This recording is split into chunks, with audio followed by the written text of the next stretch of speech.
Olá, meus amados irmãos, graça e paz. Eu sou a pastora Luciana Diane, sejam todos muito bem-vindos. Hoje nós vamos falar a respeito de libertação financeira.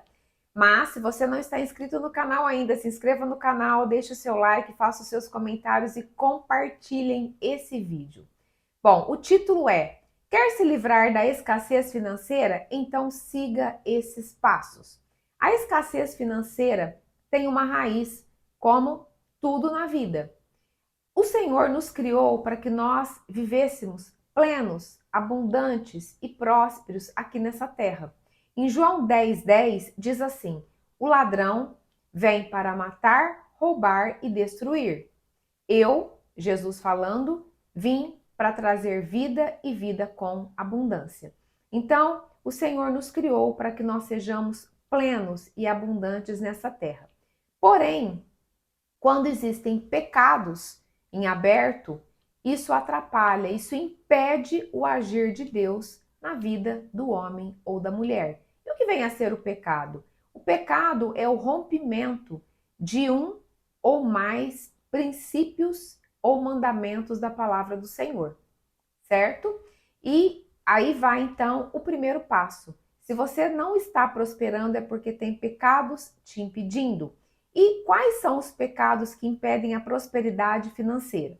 Adultério, prostituição, pornografia, gastos com motéis, artigos e objetos de sex shop e tudo que diz respeito a essa questão da promiscuidade sexual.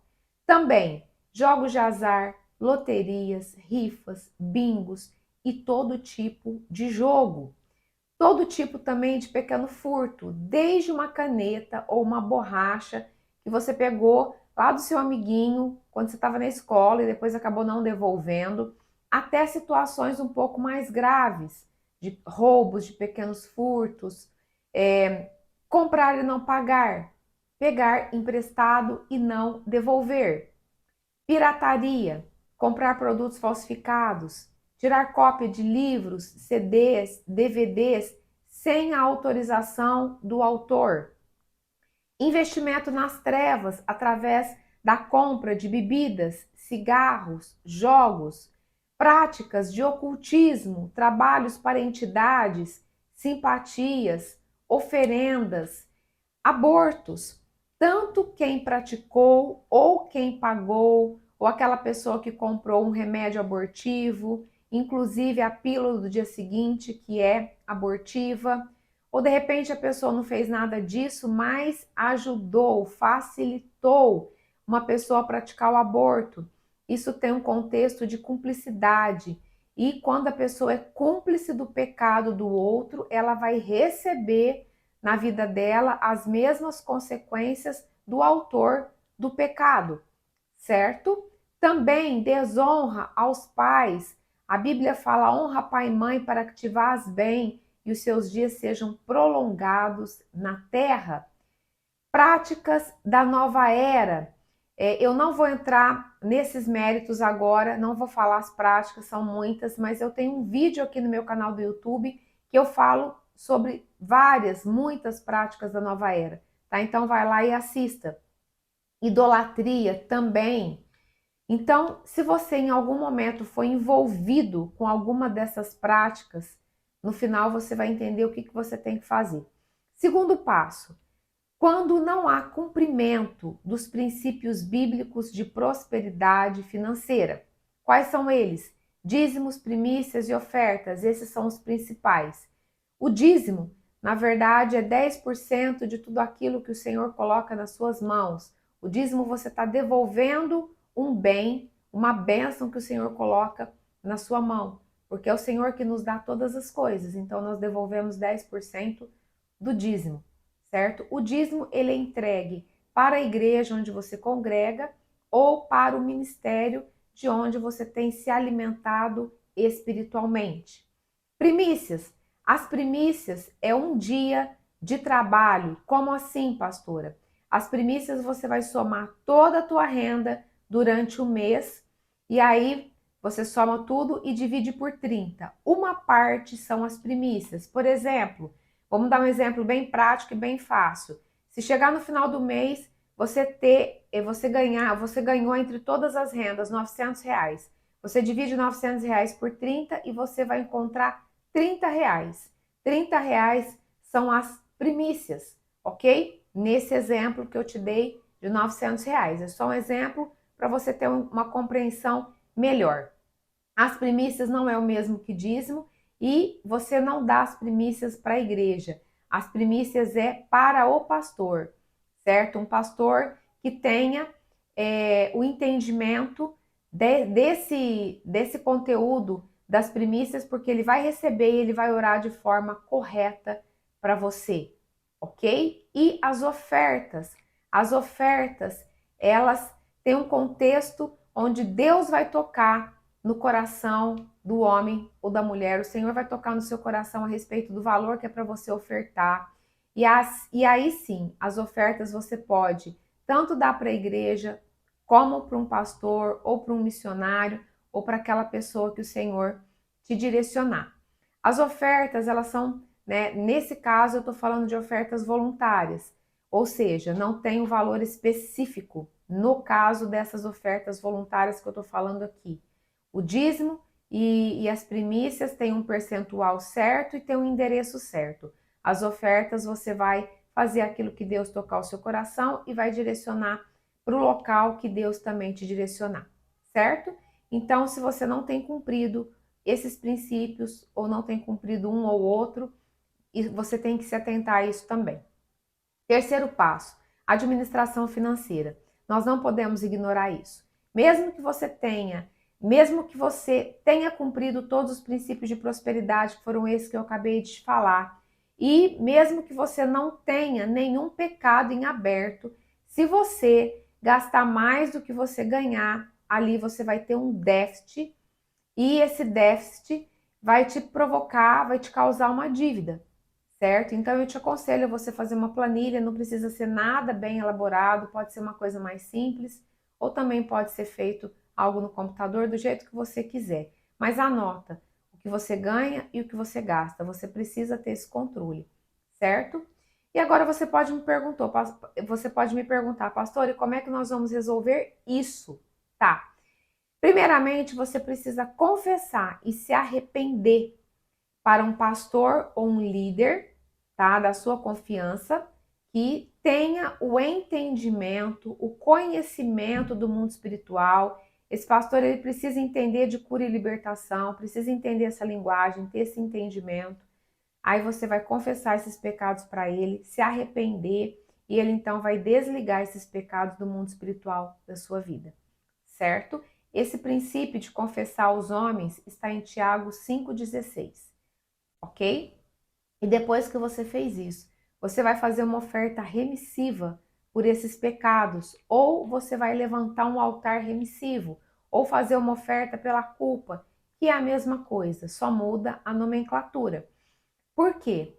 Porque você precisa tirar essa legalidade que estava nas mãos de Satanás para te acusar, certo? Pastor, isso é bíblico? Com certeza que é bíblico. Eu vou ler para você Levítico 5, de 17 a 19, que diz assim: se alguém pecar fazendo o que é proibido em qualquer dos mandamentos do Senhor, ainda que não o saiba, ou seja, mesmo que a pessoa esteja no tempo da ignorância, tá? Será culpado e sofrerá as consequências da sua iniquidade. Do rebanho, ele trará ao sacerdote um carneiro, sem defeito e devidamente avaliado, como oferta pela culpa, ou seja, essa é uma oferta específica, diferente daquela oferta que eu falei agora mesmo, que era uma oferta voluntária. Essa é uma oferta pela culpa. Assim, o sacerdote fará propiciação em favor do culpado pelo erro que cometeu sem intenção, e ele será perdoado. É oferta pela culpa, pois com certeza tornou-se culpado perante o Senhor.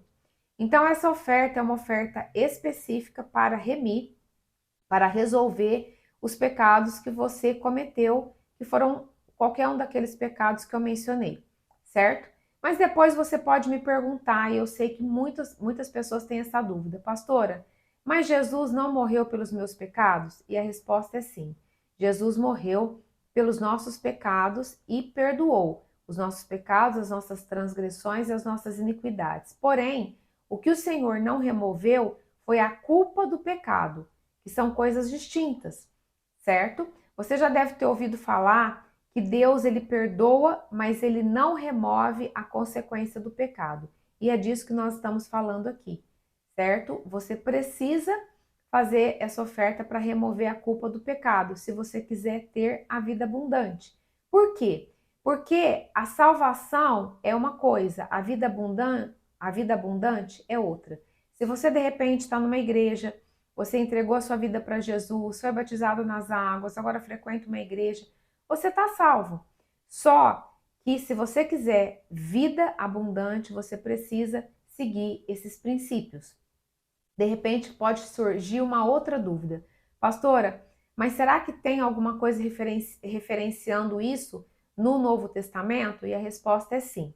Em Lucas 5,14, esse texto que eu vou ler é referente àquele homem que Jesus curou da lepra. Olha o que Jesus falou para esse homem depois que ele o curou. Então vamos lá. Lucas 5,14. E ordenou-lhe que a ninguém o dissesse. Mas vai, disse, mostra-te ao sacerdote e oferece pela tua purificação o que Moisés determinou para que lhes sirva de testemunho. Então Jesus curou aquele homem e depois o Senhor deu uma ordem, deu um comando, deu uma orientação para que ele fosse se mostrar ao sacerdote e oferecer pela purificação dele o que Moisés tinha determinado. E o que Moisés tinha determinado? Se você ler o texto de Levítico 14, 2 a 32, vai falar a lei, né? O Moisés está relatando a lei sobre a purificação da lepra, ou seja, a pessoa que tinha lepra e tinha sido curado, ele tinha que entregar uma oferta ao sacerdote. Isso foi Jesus falando no Novo Testamento. Ou seja, Jesus poderia curar e falar tá tudo certo. Mas o Senhor, ele não abominou a lei, ele veio para cumprir, certo? E não para abolir, ele veio para cumprir. Então isso é muito forte e todas as vezes que a pessoa segue esses princípios, esses mandamentos do Senhor, é impressionante o romper que ela tem na vida profissional, financeira e material, certo? Eu sei que é um assunto muito complexo, né? Muitas dúvidas às vezes podem surgir, mas eu quero aqui falar para você que se em algum momento desse vídeo você foi tocado, se o Espírito Santo te trouxe alguma coisa à sua memória, e se você quiser de repente tirar alguma dúvida a respeito disso, aqui na descrição desse vídeo tem o contato do meu ministério, tá? E aí você pode, se você tiver dúvida, a gente explica um pouco melhor, ok? A respeito dessa questão da oferta, mas eu também quero te dizer que eu tenho um livro de libertação financeira, e se você quiser saber mais, se você quiser entender melhor, você também pode entrar em contato com o meu ministério e você vai ter informações a respeito desse livro. Pastor, eu não conheço ninguém que eu possa fazer essa oferta. Chama aqui no nosso ministério, tá? Que aí a gente vai te direcionar e aí a gente vai te orientar, certo? Espero que você tenha sido muito abençoado com esse conteúdo. Um beijo no seu coração, até o meu próximo vídeo.